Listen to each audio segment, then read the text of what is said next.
But I want to focus tonight on the deconstruction of men, not because I think men are more important, but because I believe the attack on men has been the tip of the spear in the left's broader attack on America. And because this attack, the attack on men, is already far advanced. But even as I describe the danger, there is cause for hope. For while the left's assault on manhood has been sharp and prolonged, it has not yet succeeded. And we must make it our business as conservatives to see that it does not succeed.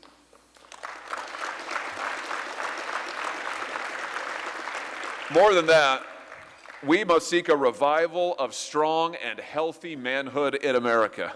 We need men who will shoulder responsibility, men who will start and provide for families, men who will enter the covenant of marriage and then honor it. We need men to raise up sons and daughters after them, to pass on the great truths of our history and our culture, to defend liberty, to share in the noble work of self-government. We need the kind of men who make republics possible. And it's not too much to say that our ability to get those kinds of men, those kinds of citizens, will determine the success of our long experiment in liberty. Let me just start by pressing home this point to you, that the left's attack on America leads directly to an attack on men. For years now, Democrats and other leftists have insisted that America is systemically oppressive and unjust. They've said it so much and so often, to them it's a truism. It's the very cornerstone of their worldview. Just listen to the President of the United States. Joe Biden has, as president, repeatedly decried America's systemic racism. His administration has loudly called for a new gender equity agenda to right the structural injustices of our society. His nominees have advocated critical race theory and training in equity for federal workers. This past week, the administration celebrated the introduction of an X gender marker on American passports. Did you see this? X meaning neither male nor female, just so you're keeping up. All of this points to how important the deconstructionist agenda is for Team Biden and for the American left.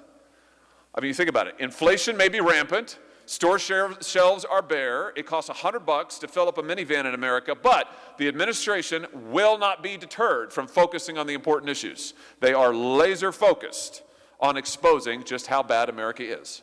That's their top priority. Other prominent liberals have taken this the next step and identified America's many alleged woes with men in particular. Take Congresswoman Ocasio-Cortez. White supremacy and patriarchy are linked in a lot of ways, she says, meaning that America's systemic racism is a systemic problem with men. Author John Stoltenberg writes that talking about healthy masculinity is like talking about healthy cancer. Professor Susanna Walters of Northeastern University says it seems logical to hate men unless they pledge to vote for feminist women only and don't run for office. Now, this line of thinking, I have to tell you, it's hardly new. As I'm sure you know, the critical theory of deconstruction runs back to mid-century intellectuals like Jacques Derrida and Herbert Marcuse, and farther back to the Frankfurt School of the 1930s, and back farther still to Marx. Nor is it new to blame men for society's ills. You know, Marcuse is particularly interesting in this regard. He was one of the leading lights of the 1960s counterculture.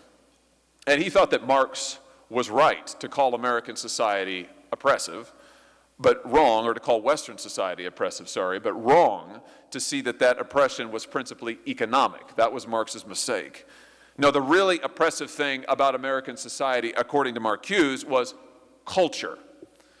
And while Marx pinned his hopes on the working class, the proletariat, working class men really in particular, Marcuse saw those same men as the problem. They were too culturally conservative, too hidebound, too traditional. Now, Marcuse concluded that the revolution would only come from the well-educated elite who could see beyond mirages like gender and manhood, which brings us back to today's American left. They have swallowed that theory whole And they are repeating it from every platform where they have power, which is just about everywhere. University curricula abound with seminars on masculinity and its defects.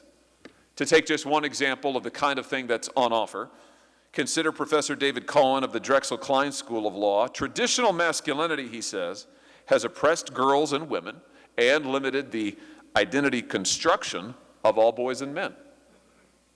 Seminar at Williams College, which is called Performing Masculinity in Global Popular Culture, asks, why must masculinity be the purview of males at all?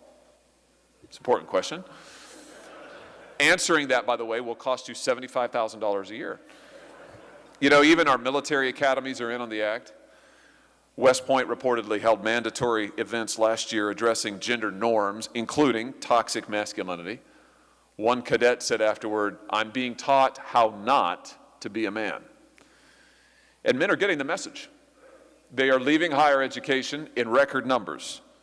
I suspect you've seen the Wall Street Journal's recent reporting on just this issue. Women now make up 60% of college students, men 40%. Experts predict a 2-to-1 ratio soon, sped along by the pandemic.